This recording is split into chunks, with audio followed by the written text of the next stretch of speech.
Good morning, folks. This is Todd Coburn with your Aerospace Structures series. This is part of the static series, and this video is going to focus on statics of particles. What we're actually going to focus on is forces. This is a fundamental building block, and it's critical to understand. Now we're going to learn some things that are critical to mastering a statics course. And we're going to learn some things that are critical to being successful in a structural analysis career. We're going to focus on forces and on the idea of particles, when we can focus on what's happening with the forces at a single point.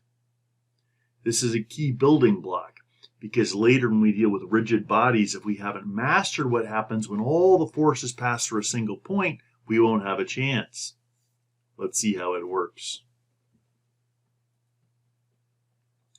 Just to kind of set our ideas on where we're headed, we can take a look at some familiar forces we might be used to seeing. For example, when we push on something. If you push on something, you're going to be exerting a force on whatever you're pushing on. This is going to bring us back to that Newton's law, the idea of action-reaction pairs. If I push on the wall with 200 pounds, it's going to push back with 200 pounds if it doesn't move. If I push on a door with 200 pounds, it's going to push back with 200 pounds.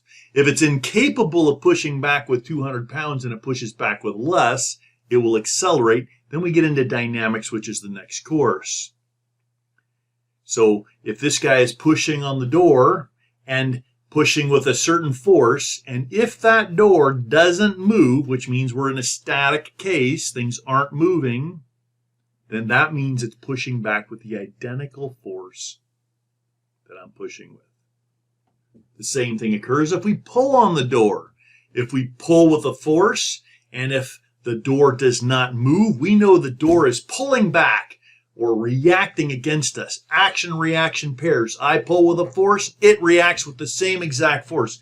If it can't, we get acceleration. If we go sledding, we're going to have the forces of gravity pulling us toward the earth. And if the earth is sloped and slippery, then we may slide down, and the only thing inhibiting our acceleration will be those frictional forces. Now, this is actually a dynamics problem, which is saved for the next course. However, a lot of times we can deal with these kind of problems by isolating a certain point in time, looking at the summation of forces, and imposing static equilibrium, which would be like if we're at rest on the hill at any point. Let's say we get it to a stop and we're barely sitting there not moving. That's a point of static equilibrium, and now the forces pulling us down the hill will perfectly be balanced by the forces of friction trying to hold us back up on the hill. We'll learn about that later in this course. When we're pulling up a box with like a rope using a pulley or something, we're going to be having gravity forces on the box pulling it down. The rope is reacting against that, pulling it up, going through the pulley, which is another force system, and being pulled on by the man. Action-reaction forces. This is a classical problem that we will be learning how to deal with soon. We have an aircraft. We've got forces of thrust that are balanced by forces of drag if we're at constant speed. Forces of lift, which are reacted by the weight. If we're at static, if we're at horizontal steady flight, constant speed flight, then those will all be balanced forces. Another little view of that is here, emphasizing the drag forces. Now, if we focus more closely on an aircraft and rip it apart, we can see that the people and the seats and the cargo and what we classify more generally as payload inside the fuselage is being pressed, is causing forces on the floor which have to be reacted by the floor beams taken out into the structure and carried along the beam. We'll learn more about this in 3261 in our Strength 1 class. But before we can do any of that, we have to master how to evaluate those forces, coming up with equivalent force systems. If we have a stringer pulled out of that aircraft, we could have forces on the ends. And this brings us to the idea of external and internal loads, which we can focus on this little piece here. If we have this little rod and we pull a force on the rod, we grab it at one end, grab it on the other, and I pull it apart, that would be an external force being applied to it. But we can make a section cut anywhere along the thing and evaluate what the internal forces are. And we're going to find out due to action-reaction pairs, it's going to be that same force is what we'll see inside the thing. We're going to deal with all these concepts in statics. It is critical to understand these concepts through statics so we're ready to go on to structures 1 or strength 1, structures 2, and beyond into finite elements, composites, machine design, other things like that. All right, so let's take a look at a few definitions. We talked about the particle. We talked about action-reaction pairs. Remember we saw back in our earlier study about a particle is anything that we can pretend that everything happens at a single point. Aircraft is hardly a particle, but a lot of times we will treat it as if it was squished down to a single point and look at all the forces on it. A person is hardly a point, but if we get far enough back, we can just look at that person as if they're just a little tiny point with the mass that they have and whatever force is applied through them. So particle, any structure, whether it's big or small, can be idealized as a particle, where the size of the thing and the shape of the thing are imagined to not matter, as if they were all happening at a tiny point. For many structures, this is a good representation. And even when we have something that's very non-particle-like, depending on what kind of analysis we're doing, this particle idealization can often be a key method or procedure. The assumption of it being a particle can be a key piece to us being able to apply the equations and analysis to it, and often can give us correct enough results for government work. And if that... So when we talk about a particle, we're talking about anything that we're going to pretend it acts just as a point. Now when we talk about a force, we're going to be evaluating first. Our first study in statics will be looking at forces on particles. Then we will go on to look at forces of rigid bodies or bodies where they're non-particle-like, where they're too big or too bulky, or actually that size and bulk have an effect on the equations of equilibrium. So first we're going to pretend that it's just a particle where the size and shape don't affect equilibrium. And later we'll get into cases where the size and shape may affect equilibrium and how we deal with those things. First we have to deal with this, then we can learn to deal with that. With that said, we're going to be looking in statics, all through statics, we're looking at forces and moments. And first we're going to focus on forces and understanding those. We have to master those before we're ready to move on to moments.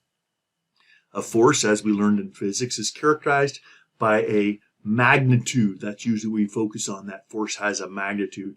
It has a point of application. You may think, does that really matter? But if your buddy pokes you in the chest, that's going to be different than if they poke you on the nose. The one is a lot more annoying than the other. So point of application matters. Structures are people too. It matters for them also. So point of application, magnitude, and direction. Forces have direction.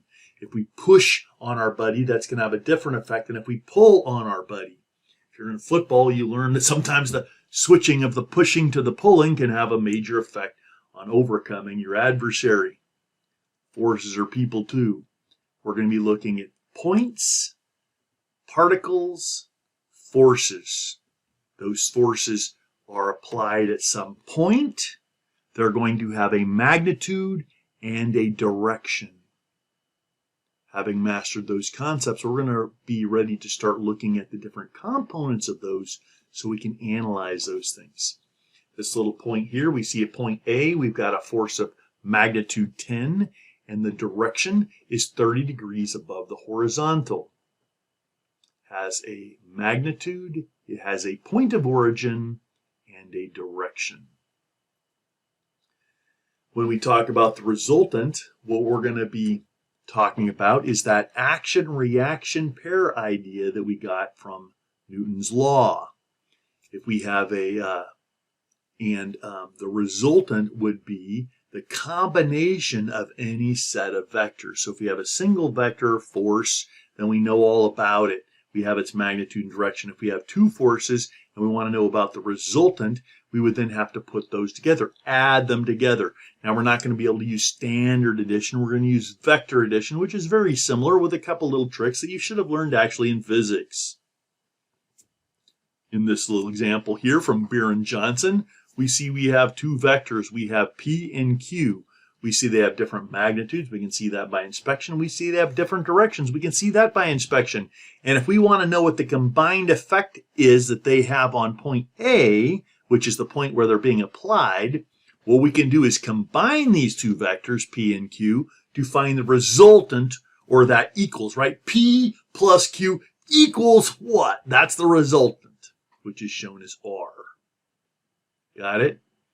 In order to evaluate the effects of forces on structures, we're going to need to be able to understand all the forces at a point, the resultant of those forces on a point, or an equivalent set of forces, and then we can evaluate what the reaction, or what is pulling back. Remember, if this point is not moving, what we're looking at here is a set of forces applied to that point, two forces, the P and the Q, which have a resultant. And actually what's not shown is that there's going to be a reaction. Something else is going to be pulling back on that point. If this point is not moving, there's going to be a reaction that's equal and opposite. Before we start dealing with that, we're first going to just focus on those equivalent force systems by focusing on the forces themselves. All right, so vectors versus scalars. Remember when we, back in physics, we learned about scalars, which is just something that has magnitude. For example, mass, things like this. Vectors are things that have magnitude, direction, and point of origin. Now, some vectors, usually what we'll say is that a vector has magnitude and direction, and that's usually all that's required to make it a vector. However, some vectors, their point of origin is quite important, and even though the vector has a magnitude and direction, the point of origin is required to be able to evaluate its effect on the structure. Those are called bound vectors. Other vectors, we can have the magnitude and direction, and the point of origin doesn't matter. Those are called free vectors. Forces are examples of bound vectors. Moments are examples of free vectors. We'll learn more about this as we move forward. So a vector is characterized by magnitude and direction. We can use vector addition laws, which basically says we can use the parallelogram law of addition. We're going to learn about that. And examples of this would be displacement, velocity, acceleration, force, things like this. All of these have magnitude and direction. Okay? And we're going to show these with arrows. Sometimes we'll put a little overbar on the character defining the vector, like a P overbar, or a little arrow on top of the P will show that that's a vector. Is common ways of showing that. A scalar, once again, is characterized by magnitude alone. Examples of this are volume, mass, energy, things like this. Okay, so some common vectors that we're going to see are forces and moments. Forces are typically going to be shown with a single-headed arrow. Moments will be shown with a double-headed arrow. Moments can also be shown with a little curly angle symbol. We'll see more about that when we get to moments. Okay. All right. So if we look closer at vectors, we find that we talked about the fixed and the free vectors, right? Vectors which the point of origin matters, like a force. A force, where it is applied matters, because if we have it at this point, it will have a certain effect on something. If we have it at this point, it will have a different effect. It will have the same translational effect, but a different rotational effect. And this is why forces are called bound vectors. And a more scientific term is it's a bound vector if it can't be moved without changing equilibrium. It's a free vector if it can move and it doesn't change equilibrium. Okay? An example of a free vector would be like an American.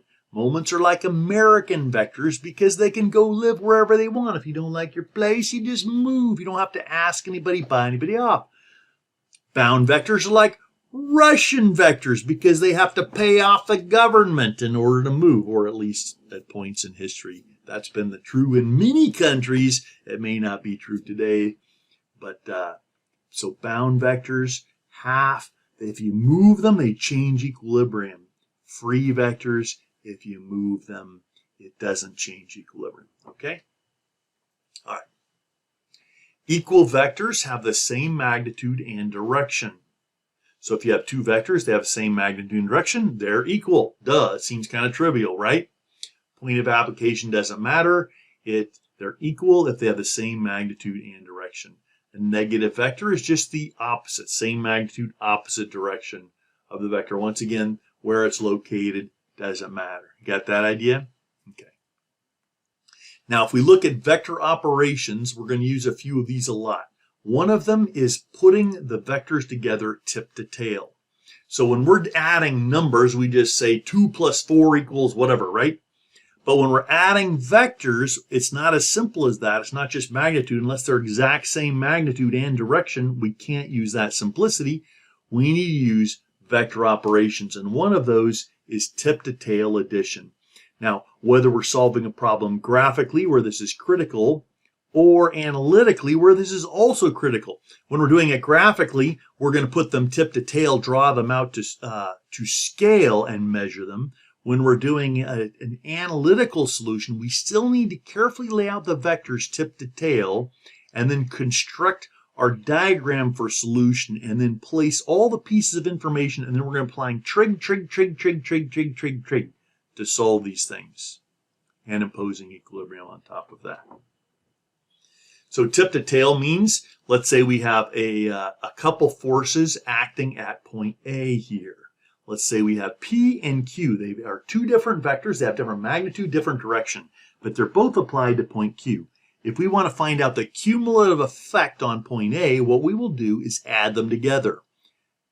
P plus Q, but the way we do that with vectors is we place them tip to tail.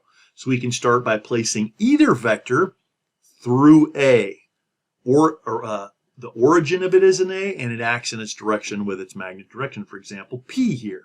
We place P at A, and then we place Q at the other end of P. So P started at A and went on in the direction that it's oriented, and then we take the Q vector and its orientation, and we started at the nose of the P vector, going to wherever it goes. And then the resultant will be that line going from point A to the nose of vector Q. Got it? So the force system goes from A along P from the tail or toe to the nose, and then it goes along Q from the toes to the nose, and that's equivalent to this resultant R, which is P plus Q, which goes from A to Q. We can solve this by laying this out carefully and measuring the directions and the angles, and then measuring our resultant vector and the resultant angle. Or we can construct this diagram and then impose the pieces of information we know, like the magnitudes and the angles, and then solve using trig, and we're going to see how that works. So one property is that vector addition is commutative. What that means is if we place P first and then Q, that will have the same resultant as if we put Q first and then P, as we see in this diagram from Beer and Johnson. P plus Q equals Q plus P. This is called the commutative law, and this is valid for vector addition. When we subtract the vectors, all we need to do is add the negative of that vector. So if we have P minus Q, we would start P from our origin, A, and then instead of putting Q at the nose of P, we would put the negative Q, or the Q but in the opposite direction. Same magnitude, opposite direction. That will be the same effect as subtracting Q, and that gives us the resultant P minus Q. If we are summing 3 or more vectors, There's a number of ways we can do this. For example, in this upper left figure, we see we're going from point A. Let's say we have P, Q, and S. We start with P, we start from point A, and we draw our P vector. Then from the nose of P, we place our Q, and then from the nose of Q, we draw our S, and the resultant goes from A to the nose of S. We can do this by putting all these together at once and solving that problem. Or we can solve the P plus Q problem to get the resultant of P and Q. And then that resultant P plus Q vector plus S problem to solve for the final resultant or the correct resultant. So we can see we can go P, Q, S and then solve that if we're capable of solving that. Or we can solve that P plus Q and then the P plus Q plus S. We can also do it by solving the Q plus S first, as we see in this upper right figure, and then adding that to the P vector. Or do it backwards or forwards. We could put the S first and then the Q and then the P, which is the same as the P plus the Q plus the S. All these different ways. Usually for our purposes. Now, if we're doing this graphically, we can do all this in one step. Just put the one, then the next, then the other. If we're doing this with trig or analytically, which is usually how we're going to solve these, because the handheld calculator is so powerful, usually it's easy to solve these by carefully sketching our diagram to a pseudo scale and then putting the information we have on the diagram and solving for the piece of information we need. To do this, the easiest way is usually not dealing with 3 vectors at once, it's dealing with 2 vectors at a time. So let's look at this view A. In this figure 2.8 from Beer and Johnson, we take the P plus the Q, draw that system, apply trig, solve. Then we would take that P plus Q resultant, we'll call it R, plus S vector, and add those together, put all our information on there, solve it with trig. We're going to see how this works momentarily. Okay? You'll notice if you ever took a bite of a burrito, it tastes so good, you take a big old bite and then you got so much food in your mouth you can hardly chew without showing your food. It's very embarrassing, right? Well, it's the same thing. If you try to solve 3 of these vectors at once, you probably won't be able to chew the calculations you're going to need to do. If you apply 2 at a time, apply trig, and then the resultant plus the next vector and apply trig, and so on, then you're going to have a nice bite-sized piece that you can swallow without embarrassing yourself as you chew these calculations. Got it? Okay. So if we can use graphical solutions and we can use analytical solutions. Now, just to take a quick look, let's take a look at putting these vectors together. Let's say we have 3p. What does that really mean? We're often going to have a place where we have a vector, maybe of magnitude p. We might have a scalar times that 3 or 5 or 4 or whatever. What does that actually mean? That means we would have p plus p, right? That's 2p. That's 3p. And if we go on, blah, blah, blah, eventually we get np, right? This is how we would add. Now, these vectors are all equivalent. They have the same magnitude, same direction, and we just have a scalar multiplied by them. That's the effect of that kind of operation. Now, this brings us to a new term. Remember, we're talking about particles, forces on particles, statics of particles, which means all the forces we're going to deal with going through a single point.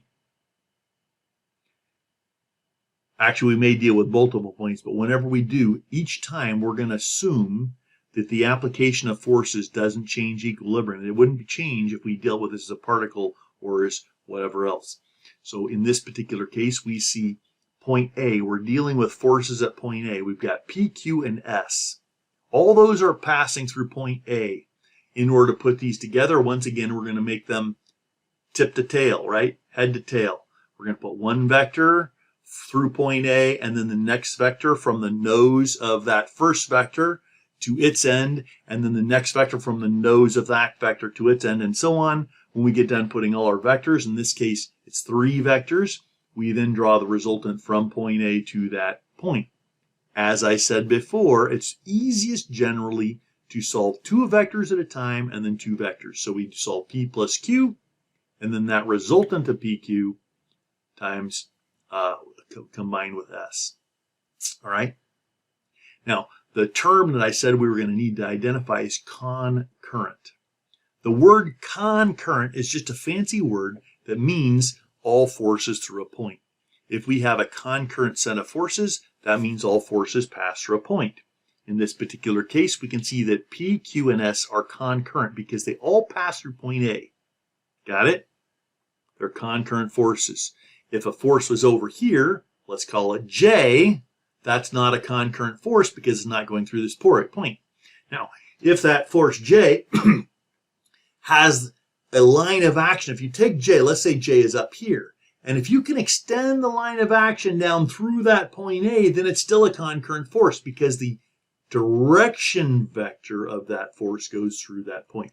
So when we talk about concurrent, we're saying that forces that have lines of action that pass through the point doesn't need to be at the point. As long as the line of action passes through the point, it still classifies as concurrent. Now, when we add them together, we're going to make them non-concurrent, right? Because we're going to take the P, we're going to add it tip to tail with the Q and tip to tail with the S in order to evaluate it. But these are concurrent forces all passing through the same point, and this is why we can put them together in this way. Got it? Okay.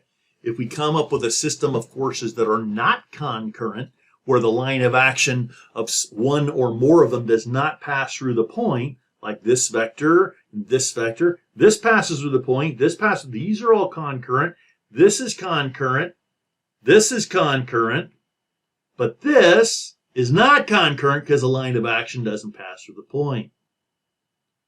Now later we'll learn to deal with that. That's going to be part of our rigid body study, and what we will have to do is replace this force with a force here and the other effects, which in this case is actually a moment.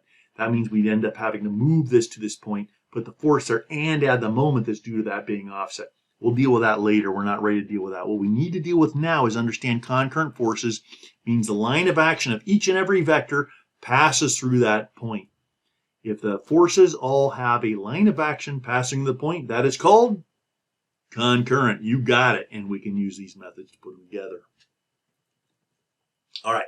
If they're concurrent, we can use this vector addition to put them together. We're going to solve these graphically. We can solve these with components. When we solve these with components, we're going to find out a couple ways of doing this. The way that's most intuitive and most students learn quickly is when we deal with the components like perpendicular components, like the X component and the Y component. We'll deal with that soon. The other way will be when the components are not normal to each other. Now, in statics, it's very common and important to be able to solve this kind of problem. These kind of problems are run into less often in industry, but it's a key building block to understanding statics to be able to do this. And we're going to see some specialized techniques for putting together the components when they're not perpendicular to each other. And this is where a lot of students start crashing and burning in statics because they refuse to learn this principle. You're all capable. If you've got this far, you can do it. Some of you will do it more easily than others because of natural giftedness and all that. But all of you can if you apply yourself fully to understanding these concepts in this video and in the following videos.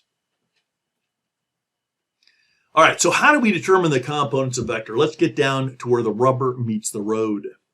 All right, what we're dealing with is trying to come up with the components which, when all put together, have the same effect. Okay, here's a couple cases that we might run into. Let's say the first case, one component of the vector is known. So we have a vector, F, force in this case, and we know what one of the components is, P, let's say. So this is F, and one of its components, P. Well, if we want to know what the other component is, then we're going to need to solve the system P plus something equals F. Or we could say F minus P equals something, right? Those are two different ways of doing this. Okay, what we will do is we'll say, okay, we know that the line of action of that other missing component has to be from the nose of P to the end, right? Because F is our resultant. P is one component. That means P plus some unknown Q is equal to F. So we draw the F from the same point of origin we draw the P, because P is one component. Then from the nose of P, we draw the Q to the end, the nose of F, because P plus Q equals F. It's the same as F minus P, right?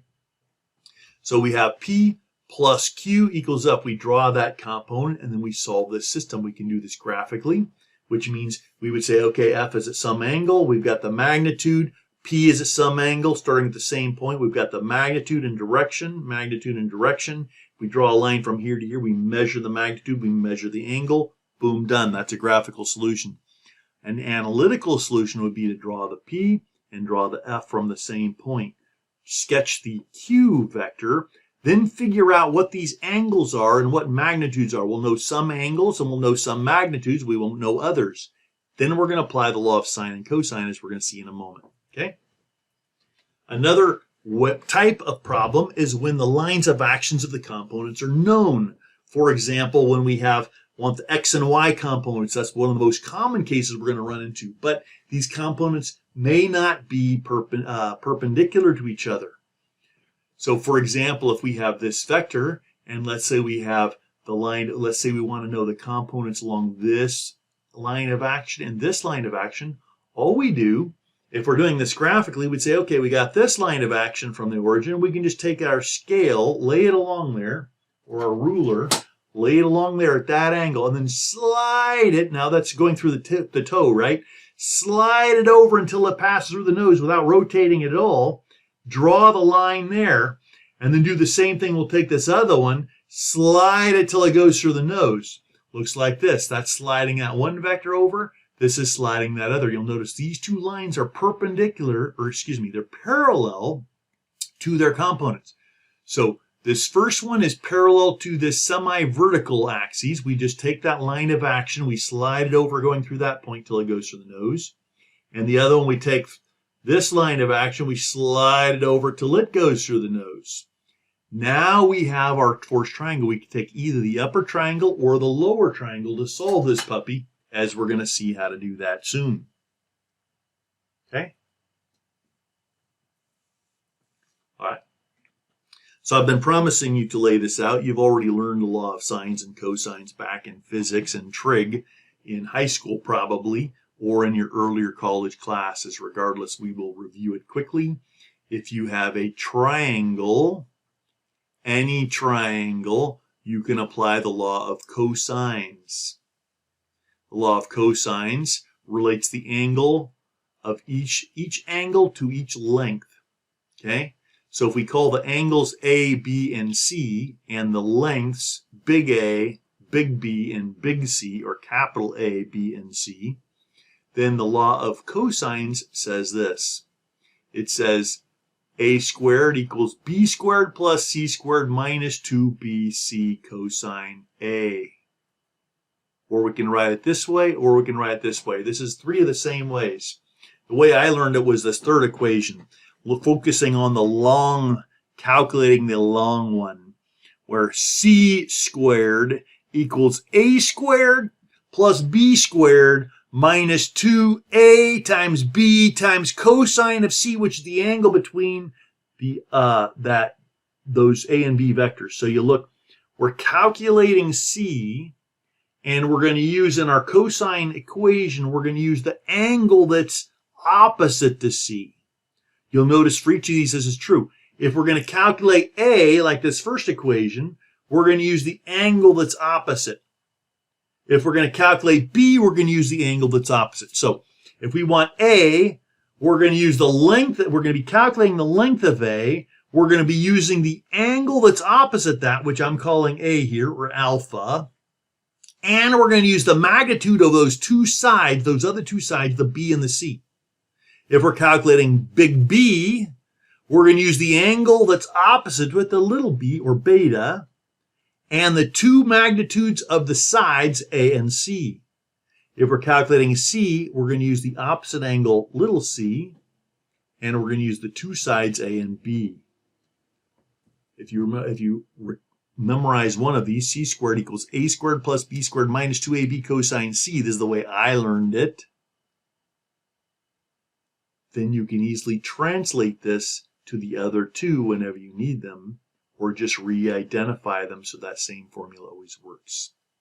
So once again, when we're solving these concurrent problems of forces acting on particles, we're going to start by drawing all forces at the point.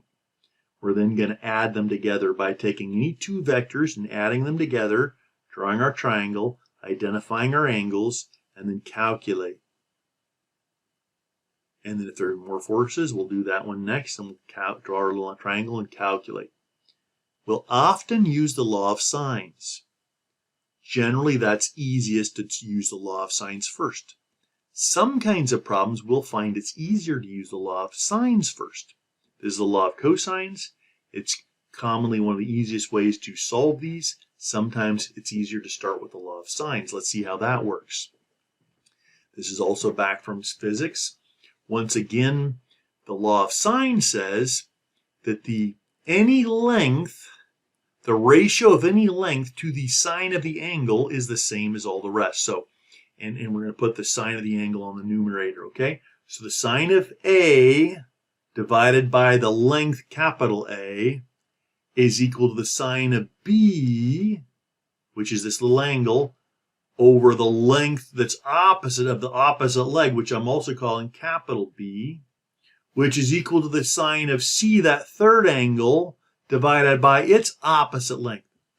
So if you take any angle, take the sine of it, and divide it by the length of the opposite side, or vector in our case. That's the law of sines. So we have two tools. We have the law of cosines, we have the law of sines. And based on which pieces of information we know, like if we have the angles and the lengths of an angle and an opposite, then often we can use that to calculate if one of the others, either the angle or the length of the side, is unknown for any of the rest of the triangle. The law of cosines is useful when other pieces of information are missing. Okay? When we have a right triangle, this is what we're used to doing. We're used to having a right triangle, and we get the components of vector. In this case, H is our resultant, and our components are A and B. This is a weird use of terminology. A and B are at 90 degrees, so that would be the two components. In this particular case, it looks like A is the X component, and O is the Y component of this vector H, which makes an angle of theta with the horizontal and of alpha with the vertical. You see that? Okay, so one of the most common mistakes that students are going to make is they're going to use right triangle trig for non-right triangle problems. The right triangle trig works only if the two components, the vectors, are perpendicular to each other. That's a very common thing, and that's what we're going to mostly use in analysis in structures. In statics, though, this class, we're going to find, especially at this early part in particles, we're going to find a lot of times those components are not at right angles, which means we're going to need law of sines and cosines. But why can we use this right triangle thing? The right triangle tools in trig are only valid if we have a right triangle. But the law of sine and cosine are valid for any set of concurrent forces when we have two vectors that we're putting together into a third. Here's why. We can derive it here by just applying the law of cosines. If we applied the law of cosines to this, we would take h squared is going to be equal to the two components, a squared plus o squared minus 2 magnitude A, magnitude O, cosine of the angle that is opposite to the h, which in this case is that 90 degrees. We can see that that cosine of 90 degrees is 0, so this simplifies to this. H squared equals a squared plus o squared, which means h equals the square root of a squared plus o squared. Back to our standard formula for trig, which is only valid when the two components are perpendicular. That's right.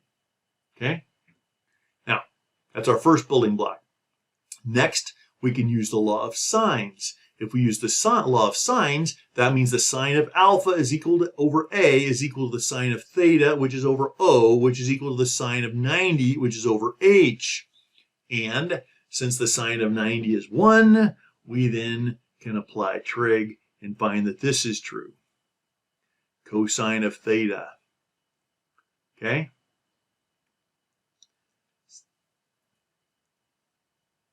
Therefore, if we put this together, we can write, okay, cosine of theta over A equals cosine or sine of theta over O, which is equal to 1 over H. And we can write the cosine of that angle theta is A over H. The sine of that angle theta is equal to O over H. Remember, and the way we learn this is cosine is adjacent over hypotenuse, sine is opposite over hypotenuse, and tangent is opposite over adjacent. These are the fundamental building blocks that we're going to be using over and over and over again to solve systems of forces and forces themselves whenever two of the components are perpendicular. All right. So if we have a right triangle, we can write it this way, as we just said. And once again, our internal angles always sum to 180 degrees. This is actually seems kind of trivial. It's really important. The internal angles of any triangle always sum to 180 degrees. What this means is if you know what two angles are, you can calculate the third because that the summation of the three has to be 180. A lot of times, the only way you can solve these statics problems is not only by properly applying trig, but also by remembering the internal angles always sum to 180 degrees for a triangle. Okay. Let's look at some example problems. I think we've got basic building blocks that we need to evaluate particles. So let's say this is a classical problem from Beer Johnson's text. Here's a little hook, and we have two forces P and Q, and it looks like we know what the directions are, what those angles are, and it looks like we've been given what the magnitudes are. This is pretty simple. There's multiple ways to put this together. Number one is to take these two vectors, add them together tip to tail, which means put Q on top of P or P on top of Q, and then solve that little triangle. Form the triangle, solve all the magnitudes of the pieces and directions. You can also do this graphically where you draw these out. You can also calculate the x and y components of P, the x and y components of Q, and then add those components together. That would be a third way of solving this problem. So let's take a look at how this works in these different methods. First, we'll do a trigonometric solution. So we have, we've been given, first we're going to draw the horizontal. A lot of times it's going to be easiest, usually it's easiest to first identify your horizontal and or vertical axes using a standard horizontal and vertical axis for reference. Even when we're dealing with components that are skew in some weird angle, it's usually easiest to first identify either the horizontal or the vertical or both in laying out the orientation of the angles. So we're starting out with a vertical here. We're then drawing, so this is point A at the top, and we draw our point P at 15 degrees. Now, if we're doing a graphical solution, we're going to need to use our protractor to measure that angle and our scale to measure that length. If we're going to solve this analytically, it's not critical to make that perfect. We can just draw the vertical so it looks roughly vertical. We can draw the vector so it looks roughly correct. Now, if you're too sloppy and you're really sloppy with the length, so the length is not representative at all, or the angle is not representative at all, you're going to find out it's very easy to confuse yourself and then to screw up other parts of the mathematical calculations. It's best if these are roughly to scale, even without scaling it. So if you know that P is a long magnet like 200 pounds and Q is like 100 pounds, then draw P about twice as long as Q. And if P is about 15 degrees, then draw it about 15 degrees. And if Q is at 30 degrees, draw it about 30 degrees, even if you don't get out your protractor. If you do those things, you'll find out a lot of times it's a lot easier to do the calculations correctly. If you're too careless with those things, then you will be led to intuitively leap to the wrong conclusions, and your analysis will much more frequently be completely wrong. So we draw out a vertical, we draw out, we're starting from point A, and we draw our P. We then, and we're doing that at roughly that 15-degree angle. Then our Q goes off in this direction. Now, different ways we can do this. We could have placed Q through the nose of P, or we can just draw these like this and then move our lines of action. So this is what we were given. We've been given the forces and the magnitudes. A really good solution procedure, as we saw in lecture 1, is to first write what is given. What piece of information do I know? A lot of statics courses focus on given, find, solution. Write out with all the information you're given, write out what it is you're going to try and find, and then write out your solution to solving it. Many professors will mark you wrong or partially wrong if you don't carefully lay out your process, because good engineering is done by carefully following process, and this is a really good tool for mastering statics and later classes to develop this procedure. Every now and then you'll find out it's very tedious to write the given and the find and all this as the problems get larger and larger. Some professors will abandon that requirement when you get to those larger problems. But for simple problems and actually for building learning, it's critical that you learn this given, find, solution procedure that is emphasized in Beer and Johnson, Hibbeler, and most statics texts. We're going to find the magnitude and direction of the resultant using trig and then graphically, okay? So here's our solution. We're going to start out by once again drawing our vertical and writing our first force out roughly to scale at roughly the appropriate angle with roughly what appears to be the appropriate length. We then can draw our second vector from the origin as well. Same story at the angle and rough direction. Now we're going to put two lines, which basically means we're going to take the line of action of Q and we're going to slide it down and draw it through the nose of P. We already have the line of action of Q at the toe of P. We now are going to put that same line of action down through here. I do that by just taking a triangle, line it with Q, and I have practiced over the years pushing my triangle so I'm not rotating when I push it. Pushing it so I'm not rotating it. If you practice that skill, you'll find it's easier. You take it through the line of action of Q and then just slide it down and then draw a line through P. Then we're going to do the same thing. We're going to put it along that line of action of P. We're going to slide it down so it goes through the nose of Q and draw that line as shown here. Now, that we're going to find that's going to give us two triangles. Our resultant is going to be from this point A, the upper point, down to where these two lines of actions meet. You'll notice it almost looks like it's aligned with the vertical, but it's not. It's really easy when these vectors, these resultants, are close to the vertical or close to the horizontal to leap to the conclusion that it is along the horizontal or vertical, and often it ain't the case. Resist the urge to leap to conclusions, carefully draw that, draw it off that axis a little bit until you confirm that it actually is on the axis. Once you've drawn that resultant, we now are ready to solve this. You'll notice here we have two triangles. We have the PQ resultant triangle, and we have the QP resultant triangle. That's the triangle on the left and the triangle on the right. We can actually use either of those triangles to solve this. We know what P is, the magnitude of P. We know the magnitude of Q, and we actually know the angles of those as well.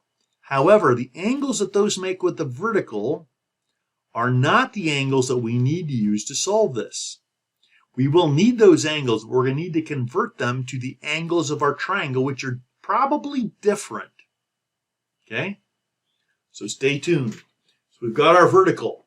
We're going to redraw this here. We've got our P, and then we're going to draw our Q. Now what we have here, we know the vertical, and we know that P makes an angle of 15 degrees with the vertical. So one principle of trig, if you have two parallel lines and you have a line that goes between them, remember this angle up here is, if this line goes through both points and these two lines are parallel, then this angle up here is the same as this angle here, I think of it as the Z principle, which basically says if we have any vector, right, and if we have two parallel lines, let's do that. Let's make them both verticals. Two parallel lines. That means if you look at this Z here, that means this angle is equal to this angle, right? That means if we have a vector and we have two parallel lines, we can draw our little Z. This angle is equal to this angle. This is a really important principle. Another principle is any line, right? This is 180. Any line, that's 180, okay? And then the Z principle. Another one is this one. If we have two lines, if we know what this angle is, then this angle is going to be the same. These are three building blocks of trig that if you have this known and understand it, the Z principle, the we could call this the railroad crossing principle. We could call this the Z principle, right? That says that is equal to this. This says this is equal to that, and that is equal to that, right? A, B, B. This is A. These are the same. And we had one more. What was our other one? Our railroad principle and our Z principle. Okay. Oh, and our 180 degrees thing. And then that all internal angles, if you take this angle A plus this angle B plus this angle C, all those added together, A plus B plus C equals 180 degrees. That's our third principle. So any line like this angle is 180. Any triangle, the internal angles are all 180 when added together. Our railroad track principle, which means this is equal to this, and our Z principle, which means making the Z, this is equal to that. Those are key pieces that we're going to need when we're solving these all through statics. And if we're a little weak on trig and don't use those principles, we're going to find out it's very difficult to solve some of these problems. So we've got our P here, we've got our Q here, and Q also makes an angle that we know with the vertical. So that means we can see, okay, well, based on, and then we've got a resultant, okay? Now we know that this, and what we're going to need is these angles, right? This little alpha from P to the resultant, this little theta from P to Q, and this little beta from Q to the resultant. You'll notice that alpha is not 15. P makes an angle of 15 with the vertical, not with necessarily with the resultant, okay? And what I'm showing here is this little gamma, which is that 15 degrees, the angle that P makes with the vertical minus. So let's see here. We have this. This is where we started today. And we drew P like this.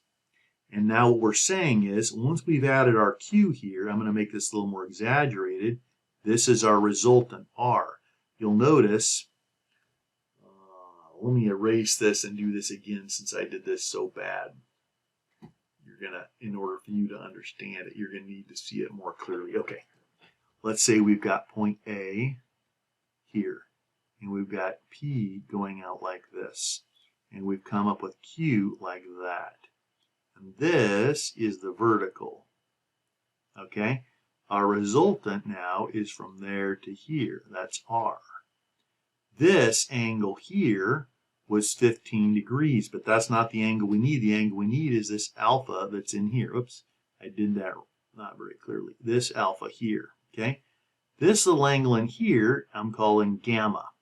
You can see then that 15 degrees, which is the angle that this makes with here, minus alpha, right, minus gamma equals 0. Or actually alpha plus gamma equals 15 degrees. Alpha plus gamma equals that 15 degrees, okay? That's critical to be able to carefully understand that. Also down here we can see, wait a minute, we've got our Z principle, right? That's 15, that's 15. And we can see here, we've got this Z principle, this this little beta here. Now we're going to need to calculate this beta because that value is not intuitive. We've got this little angle. We can see if we look here, we've got this one made 15 degrees, and we drew this out. This was 30 degrees. That means since this total angle from here to here is 180, 180 minus the 15 minus the 30 is going to be equal to this theta. We're going to see that in just a moment. So recognizing those building blocks. So we're going to apply our law of sines and cosines, right? We've got r squared is equal to p squared, the two components that are adjacent, right, plus q squared minus 2 times p times q times cosine of the angle that's opposite r, which is theta. But we notice that theta is equal to that 180 degrees, since that's a vertical line, minus 15 minus 30, that gives us that remaining theta, okay? We plug that in, we calculate what the resultant is. We then apply the law of sines. Notice, now we could have potentially used the law of cosines, but it's easier to use the law of sines here next. So the sine of that alpha divided by the opposite magnitude, q, capital Q, is equal to the sine of theta divided by the opposite, which is r, is equal to the sine of beta divided by its opposite, which is p. And we can then write that, take any two pieces of that equation. You can see we got 3 equations here. That first 2 terms are equal, the last 2 terms are equal, and the first and the last are equal. You can use any of those to solve for any given piece. We notice that gamma is 15 minus alpha. That actually is an alpha, not an a here. That didn't show up very well, and we solve for that resultant. Okay, that's how we solve this kind of problem analytically. This is how many of our calculations will be solved. We end up finding out, we're actually going to find out that it's 56.6 something, something, something, something, and we write with appropriate sig figs, which for most statics book is 3 sig figs if you start with a non-1, 4 sig figs if you start with a 1. 56.6 starts with a non-1, therefore you're going to show 3 sig figs. You're going to show the angle, also 3 sig figs in this case, and then you need to show the direction. And usually what we'll do is we'll say, okay, we're going to show it relative to the horizontal, relative to this horizontal, relative to the vertical, relative to the vertical. In this case, the easiest way is just to show it relative to the vertical. It happens to be our little gamma angle. And that's what we show there. Sometimes we'll put one more little thing here to make this a little clearer. I like to show it like this with a little thing showing that's the angle. But actually, if you just draw it like this, that shows that it's this angle from the vertical. Or if we had had a different problem, we could have shown it like this. That means it's some angle just above the horizontal, and so on. Got it?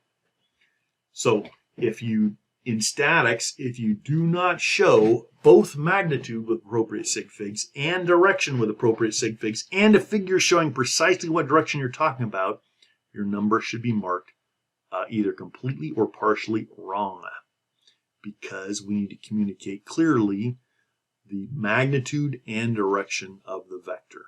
That's how we do it. Okay. Now, if we solve the same exact problem graphically, here's how we would do it. We would start out the same way. We draw our vertical. We then draw our first vector, but this time we're going to use a scale and a protractor. We'll use a protractor to draw a line at the appropriate angle, that 15 degrees, a nice long line. Then we'll take the scale and we'll measure. If it's 1,500 pounds, then you go, oh, 15 or 45 pounds in this case. You look, oh, 45 inches ain't going to fit on my thing. But actually, if I just scale, I can say, well, it's 4.5 inches. Every inch is 10 pounds. So it's 4.5 inches. Draw everything to that to that same scale.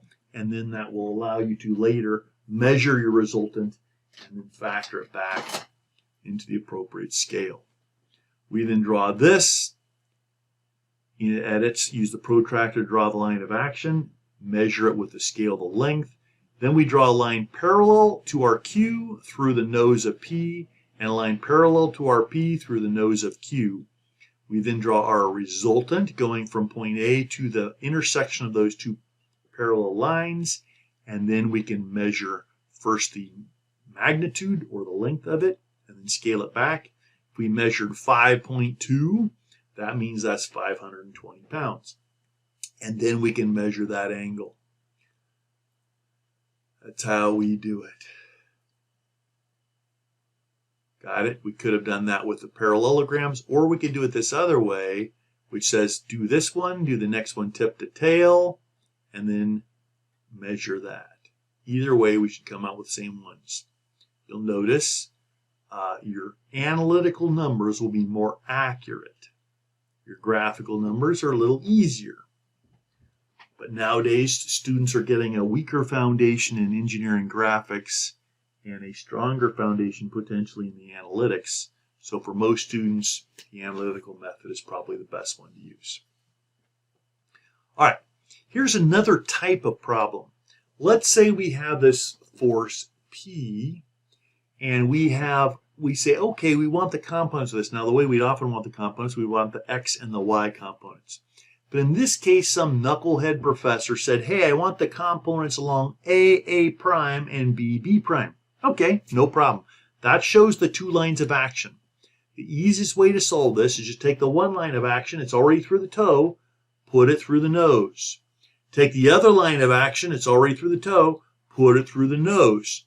And then you can take either of the two triangles that are formed and solve that. Here's how it works. This is what we're given. Here's how we solve it. We draw our two components, directions, in the same directions they were given. We lay out our force in the direction that it was shown. And now we're going to take that first line of action and the second line of action. You'll notice what we did here. If we go back a little bit, we're going to first take this one, right, and slide it up through the nose. We do that again. And then we're going to take this one, and we're going to slide it over through the nose. See that? And then we're going to focus on one of the two triangles that are formed. You'll notice I only formed one of the triangles. There's another triangle back here on the left that's not completely shown. We say, okay, we already knew that 48 degrees. We don't know what the alpha is. We know 65 degrees is over here to the left. Oh, here's another idea. We have this AA, and we have a line here that makes a 65. If we have another parallel line, that will make the same angle, right? It's parallel, therefore it has the same relationship with AA. So the 65 is the same as this 65. Got it? That's critical to understand. So now we have not only 48, we also have this 65. Now we can get alpha by just saying 180 minus 48 minus 65 is that alpha. And now we have enough information. We have all three angles. We can use cosines or sines to solve for our components. A nice way to say this is we got P. We can say P along AA prime and P along BB prime. We note that, apply our law of sines, and we can solve this puppy quite readily. Got it? Here's another example. These two forces act on a bolt. Determine the resultant. Now we can use that same parallelogram method where we take P and slide it to Q, or Q and slide it to the end of P, and add them together by drawing the triangle. Or we can just say, hey, the easiest way to get this resultant is let's calculate the components that are perpendicular to each other. That means the horizontal and vertical of P and the horizontal and vertical of Q, and then add the X components together, add the Y components together. That's a simple way of doing it. Let's see how we're going to solve it here, though. So we can do a graphical solution or a trigonometric solution. Here's our graphical solution once again, where we draw our P and our Q, draw the two parallel lines, then measure line. Okay? Here is another way to do it graphically, where we take the P and then we draw Q from the nose of P to wherever it goes. We draw the resultant and then measure that resultant. Two different ways of doing the graphical. Okay? If we want to solve this with trig, we're still going to sketch these out. We can do it head to tail, right? From A, put P first, and then put Q from the nose of P. Draw our triangle, calculate the angles that we have and know, and translate them into other things that are determinable easily, and then apply trig, like the law of cosines and the law of sines, to solve it. Got it? Try this on your own. It's not too hard, but even if you feel like you understand, until you do this a few times, you don't understand. Take my word for it. Students watch a good lecture, they think they get it, they think they can wing it, they get to the homework and they can't solve it. The earlier you solve these kind of problems after you watch this video, the more strongly that will sit and root itself into your understanding, so you can do this again and again. And you need to solve the different kinds. If I give you a different kind of problem, solve all those different kinds, because they're different, and the more you go through that logic, oh yeah, I use this procedure for this. Oh yeah, I use this procedure for this. That will make you stronger for solving these puppies. Okay. Here's another problem. This one is, let's say we have a barge. This is a classical problem. This is also from McGraw-Hill, from Beer and Johnson's text. A barge is pulled by two, although that's very classical. A lot of texts have a problem like this. We got a barge pulled by two tugboats. We know one angle. Oh, in this case, we know both angles. Looks like we don't, right? We got that 30 degree. The first line makes a 30 degree angle. The second line makes a 45 degree angle. Got it? And our resultant is 5,000 pounds. We see that the resultant of those two forces. So this is kind of like solving backwards. We've got our components. We've got this force. This is just a figure out the components problem in disguise, because we know the two lines of action and we know what the resultant is. Since we have the resultant, we can calculate using our method for applying the two lines of actions. Okay? Now, if you want this to really stick, you can sit down and try and solve this on your own paper before continuing. To stop the video and try it. Otherwise, if you're in a rush, don't feel like doing that, as 90% of the people probably are, then you can just continue on with this. We're going to solve this graphically, and we could also solve it with trig. Okay? So if we do this graphically, what we would do is we draw our 5,000 pounds. In fact, I think I have a little procedure for you here. Our procedure will be, first we're going to draw that horizontal force 5,000 pounds to scale, if we're doing this graphically, right? Then we can sketch a line at 30 degrees from point B to represent that T1 line of action, and at minus 45 degrees from point B to show that T2 direction. We then can slide the T1 line of action down through the nose of that horizontal, and the T2 line of action up through the nose of that horizontal, and then measure those two components and use a protractor to measure their angles. If we were to solve this using trig, we would do the same thing. We could use either triangle, either draw the upper triangle or the lower triangle. In this case, we redrew the lower. We then put all the pieces of information that we had on here. We had the 45 degrees and we had the 30 degrees, and we can see when we subtract those two from 180, we find that we have a 105 in that other T1 to 2 T2. Apply the law of sines, and we've solved that puppy. Got it? Procedure, draw our horizontal. Sketch our line, and mark our angle and magnitude. Got it? Okay. Now here's another one. This is a little harder problem. This asks at what angle of alpha would the tension in rope 2 be a minimum? This is actually a good problem to think over for a while. So if you want to stop the video and play around with it, that will add to your learning. If you don't, or if you're done, then we can think here. We're going to use the triangle rule and think about how changing alpha changes this magnitude. You'll notice if alpha is almost the same as the horizontal, you're going to need a very, very large force so the component can counter that 30 degree component. The further away it gets, the smaller the magnitude to counter that component perpendicular to the horizontal. It's going to be a maximum when that's at 90 degrees. Okay? 90 degrees where it's max. Another way to do this is to say, all right, we know what that theta is, and we can just solve this. We can write apply the law of sines and say, well, T2 is 5,000 sine of 30 over sine of theta, and we can see that this is going to be minimum when the theta is 90 degrees. It'll be larger for any other value. So that's how you would solve this kind of problem. Okay? It's a little harder, but a very typical statics problem that makes you work a little harder to apply your principles. So that is all I've got for you for this lecture. It's critical. These principles are critical to doing a lot of what we're going to do this semester in this little class, in this little course of study in statics. I recommend that you watch this video as many times as you need to understand everything that I'm telling you. As you go, solve each of the problems that I'm showing you. You can get a copy of Beer and Johnson. They have a lot more problems in there like these that you can practice on. I've got example problems that show you step by step. Some of them are shown in my video. And they've also got problems with solutions in the back that can give you more practice. If you come out of this lecture with a weak foundation, you will find that all the rest of your performance in this course of study will be less or even non-passing.